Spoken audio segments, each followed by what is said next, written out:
The South Texas Psychology Club hosted its 4th Starr County Role Models Get Inspired Conference on Thursday afternoon, July 18th at the Starr County Campus Auditorium located in Rio Grande City. The 4 featured panelists at the Starr County Role Models Get Inspired Conference were Texas State Representative Ryan Guillen, TV reporter Belen de Leon, the University of Texas Health and Science Center third-year medical student Leo Lopez III, and STC Vice President of Financial Services Diana Peña. Event moderator Alex Saravia invited the panelists to share their greatest accomplishments and their toughest obstacles with an auditorium full of STC students and members of the community. I think the biggest obstacle I've had to face at times has been myself. And the reason I say that is because sometimes we're scared of going past that limit, past that barrier, because we're scared about the what if. What if? The fear of failing sometimes has been my worst obstacle, and something I've had to overcome at the same time. In my line of business and what I do, being in television and being in front of people, sometimes only through camera, right? If people only knew that when you get me in front of an audience, my legs start to shake and I get a little nervous. You hear me, right? I get a little nervous because I work in front of a camera. But I grew up 13 miles that way in Roma, Texas, a product of Starr County, a product of Roma High School. I grew up in mariachi, in choir, in theater, most of those activities that probably aren't too popular at school. But I knew that when I wanted to grow up, that I was going to do something different. And I knew I had to get out of my own box and get out of my comfort zone to do what I wanted to do. So out of those 5, I was selected to be the leader for this medical mission trip to Central America. And so, for the year, I was incredibly humbled by this opportunity.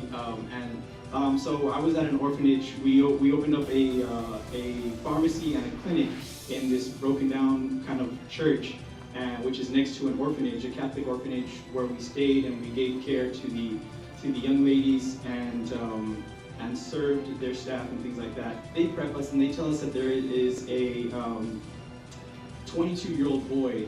It was my age, right? There's a 22-year-old boy who hasn't spoken since he was 10 years old. He hasn't expressed any emotions. He hasn't laughed, cried. He's really apathetic. I mean, he showed no emotion at all. He's very stone, absolutely no emotion. And his mother, they tried everything, fundraising to get him to all the best doctors in Central America. They tried absolutely everything, and they just don't know what happened. He apparently fell from a tree at age 10 and had some kind of damage, and he hasn't spoken to anybody since, didn't say a word. He didn't have that social development, that social skill development. So we went outside and I started doing the physical exam with him, and I sat, basically we were knocking knees, and I was testing what are called cranial nerves, his senses in his faces and things like that. And so as we were doing that, I was still befriend this person. And so when we test what's called our facial nerves, we have to puff our cheeks out like this, like that. And I was like, well, he's like me, so we have to test to see if he has this ability, like that. And so when I did that, he looked up. He didn't want to look up, and when he looked up, he smiled. And his mom broke out in tears. She hadn't seen her son smile in 10 years. Hadn't seen anything. So she was crying. The family was hugging. And then, we did other things. We had to stick out our tongue to check another cranial nerve. So I did that. I went like that, and he laughed, he chuckled, and the mom was like hugging the nuns, and they're like giving. It was just an amazing. It was I can't even explain, put into words what that was like.